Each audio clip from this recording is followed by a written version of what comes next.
دو محرم الحرام 61 ہجری کو امام حسین علیہ السلام نے منزل نینوا سے ابھی کچھ ہی سفر طے کیا تھا کہ امام حسین علیہ السلام کو وہ دشت نظر آیا جس کے بارے میں آپ اپنے نانا اور بابا جان سے سنا کرتے تھے۔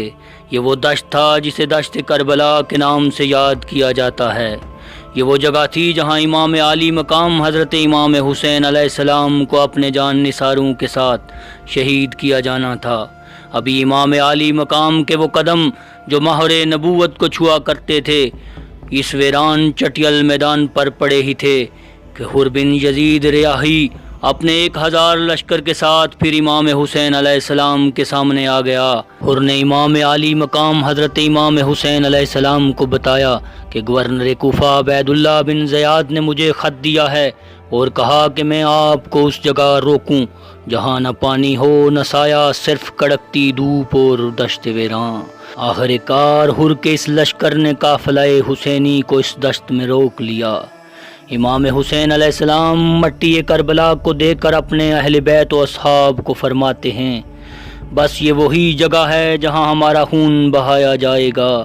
اے اصحاب، یہ وہی جگہ ہے جہاں دین حق کی خاطر رائے خدا میں ہم سب کو شہید کر دیا جائے گا۔ اس کے بعد امام حسین علیہ السلام نے اپنے قافلے کے جرنیل حضرت غازی عباس علمدار کو خیمے لگانے کا حکم دیا۔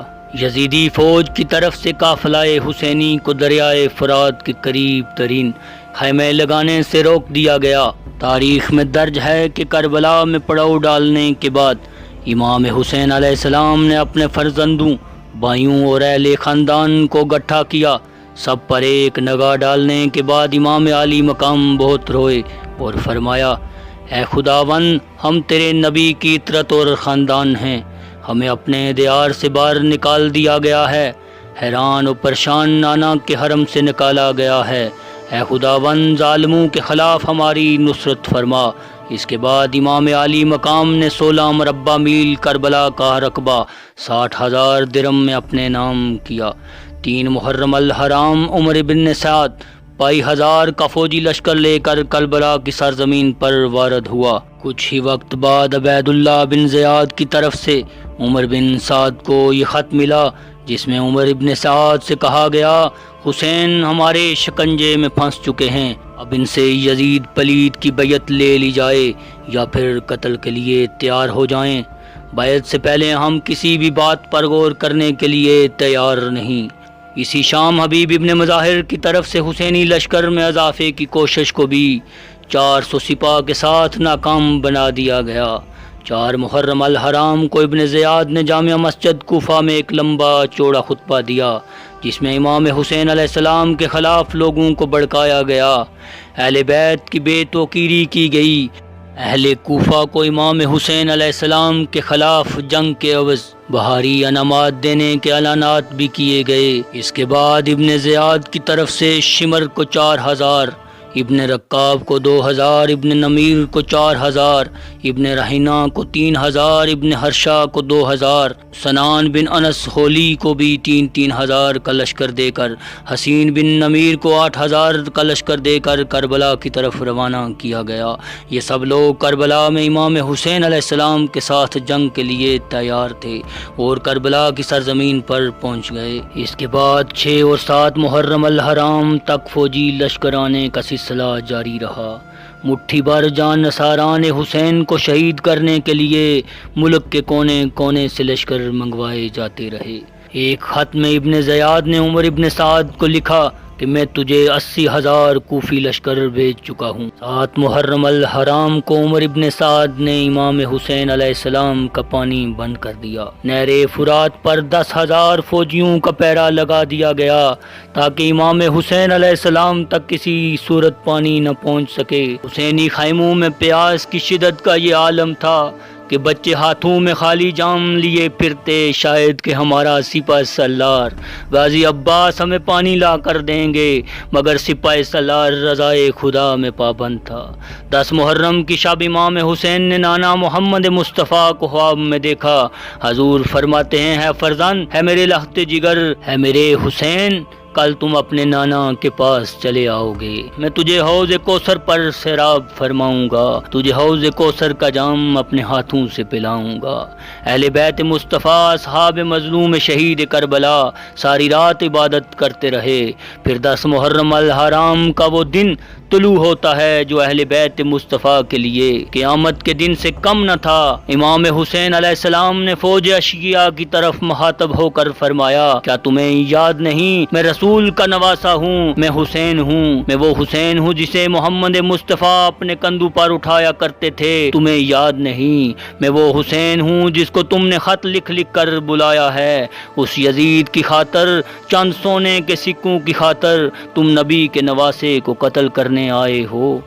تاریخ نے لکھا کہ خطبہ امام حسین سے فوج اشقیاء میں ہلچل مچ گئی۔ اتنے میں عمر بن سعد اور شمر نے کہا، خطبہ حسین کو رد کرو، ایسا نہ ہو کہ فوج میں بغاوت بڑھ جائے۔ شمر ملعون کا یہ کہنا تھا کہ لوگ امام حسین پر ٹوٹ پڑے۔ امام حسین علیہ السلام اللہ اکبر کہہ کر جیسے ہی میدان کربلا میں داخل ہوئے تو مشرق کی فوج مغرب کی طرف اور مغرب کی فوج مشرق کی طرف بھاگ گئی۔ ابن سعد اپنی فوج سے کہتا ہے، یہ علی کا شیر ہے، اسے میدان میں ہرانا ناممکن ہے۔ صبح سے لے کر نماز ظہر تک ایک ایک کر کے تمام جان نثاران حسین قربان ہو چکے تھے۔ امام حسین اور امام حسین کے ساتھیوں نے کربلا کے میدان میں وہ تاریخ رقم کی جو رہتی دنیا تک باقی رہے گی۔ تاریخ نے لکھا کہ امام حسین کو اتنے زخم آئے کہ مشرق کی ہوا مغرب کو، مغرب کی ہوا مشرق کو نکل جاتی تھی۔ امام حسین کی طرف سے پہلا شہید حر بن یزید ریاحی تھا۔ یہ وہی حر تھے جو قافلہ حسینی کو کربلا کے میدان تک لائے تھے۔ حسین اتنے کریم ہیں کہ حر کو ایک ہی لمحے میں جہنم سے نکال کر جنت میں ڈال دیا۔ بس اللہ جسے چاہتا ہے ہدایت دیتا ہے۔ اصحاب حسین کی شہادتوں کے بعد عون و محمد، قاسم و اکبر کے ساتھ بنی ہاشم کے تمام جوان ایک ایک کر کے شہید ہوتے گئے۔ امام حسین کی پیاری بیٹی جناب سکینہ کے اصرار پر 6 ماہ کے بچے الیسر کی پیاس بجھانے کے لیے حضرت عباس کو فرات کی طرف روانہ کیا گیا۔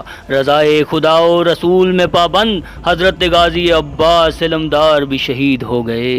امام حسین علیہ السلام کے سپاہ سالار بھی شہید ہو گئے۔ شہادت غازی عباس کے بعد خیمہ اہل بیت میں کوہرام مچ گیا، مسترات کی چادریں سرکنے لگی، بچوں کے ہاتھوں سے جام گر کر ٹوٹ گئے۔ تاریخ نے لکھا کہ شہادت غازی عباس کے بعد بچے خاموشی سے بیٹھ گئے، پھر کسی بچے نے پانی کا نام تک نہ لیا۔